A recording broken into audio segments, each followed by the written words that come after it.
भारतीय सेना की फाउंडेशन है discipline, no space for no arson. Anger आप खुशी से दिखाइए, कोई प्रॉब्लम नहीं है, वार्तालाप करिए, कोई प्रॉब्लम नहीं, but arson, vandalism, no space, just no space. हर एक इंडिविजुअल जो हमारे साथ अग्निवीर स्कीम में जुड़ना चाहता है वो अपना सर्टिफिकेट देगा, प्लेज करेगा कि उसने ना तो किसी प्रोटेस्ट में हिस्सा लिया है, ना ही किसी तोड़फोड़ में हिस्सा लिया है। ये प्रावधान करा गया है। एंड आप सबको मालूम है आजकल कहीं पे भी फोटो खींचेगी और वो आधार कार्ड के साथ जुड़ेगी, पुलिस वेरिफिकेशन इज 100%। कोई नहीं आ सकता फौज में without police verification. Roll back of the scheme, no. And why should it be rolled back? It is the only progressive step to make the country young. Why is it being made young? We are tinkering with देश की रक्षा. There is no space.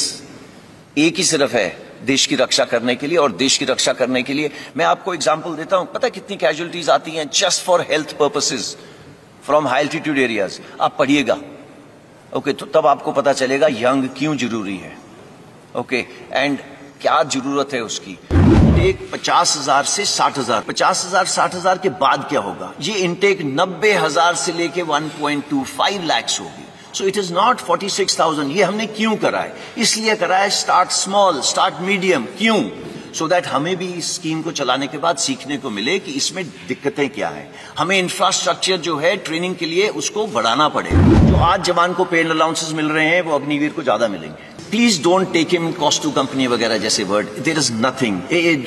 फौज की नौकरी एक जज्बा है, इसको आप पे से नहीं तोल सकते। हाउएवर, जो ये आपके सामने दर्शाया गया है, ये सबसे पहले जो 17 लाख के करीब है, ये उसकी पे है। एक सेवानिधि पैकेज है जिसके अंदर उसका योगदान 5 लाख है।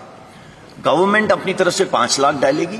इन दोनों के ऊपर जो इंटरेस्ट दिया जाएगा वो तकरीबन 1.5 लाख होगा। सो टोटल पे उसको 4 लाख तकरीबन इतनी मिलेगी। इसका मतलब ये नहीं है कि वो हमारे बराबरी की रिस्क एंड अलाउंस नहीं लेगा, उसके जितने भी अलाउंसेस हैं सेम रहेंगे। आज पूरे देश में मैं भी कंट्रीब्यूशन देता हूं, जो बाहर जवान खड़ा हुआ है वो भी कंट्रीब्यूशन देता है। सिर्फ एक इंसान है अग्निवीर जो आगे आने वाले टाइम पे कंट्रीब्यूशन नहीं देगा, और उसको तकरीबन 1 करोड़ का इंश्योरेंस मिलेगी अगर उसने अपने देश के लिए किसी वजह से बलिदान दिया। 75% के साथ क्या होगा? तो पहले MHA ने हमको बोला प्रेफरेंस दी जाएगी। विद इन 3 डेज उन्होंने बोला 10% reservation in CAPF and Assam Rifles. Then age relaxation दी। एज रिलैक्सेशन क्यों दी? बिकॉज हमने पहले दिन बोला था कि जो कोविड की वजह से 21 साल के नहीं रह पाए वो 23 साल के हो गए हैं, तो वो 2 साल बढ़ गई। Come to ministry of defence. Ministry of defence के अंदर कई सारी चीजें हैं, जैसे आपके सामने लिखा है coast guard, defence civilians, DPSUs है, उन्होंने भी सेम प्रावधान करा है। अगेन रिपीट कर रहा हूं, ये प्लान्ड था कि कितना परसेंटेज दिया जाएगा। क्यों? बिकॉज 75% देश की ताकत है। Age relaxation same thing. Coming to merchant navy, Indian navy एक ही इसमें क्वालिफाई होती है, उन्होंने भी प्रावधान करा है कि हम इनको लेंगे। सबसे जरूरी चीज है ministry of skill development and entrepreneurship and plus ministry of higher education. इन्होंने बोला मैं 12वीं क्लास करवा के दूंगा आपको, और इसका मतलब है कि they will get a proper skill certificate which will be governed, not that मैं जो अपने वो लेटर पैड पे साइन करके देता हूं to whomsoever it may concern. No, it is a proper government of India certificate जो recognise करा जाएगा जब आप बाहर जाएंगे। देन उसे diploma oblique degree, that is the 4th bullet programme for 12th pass, इसके पे काम चल रहा है।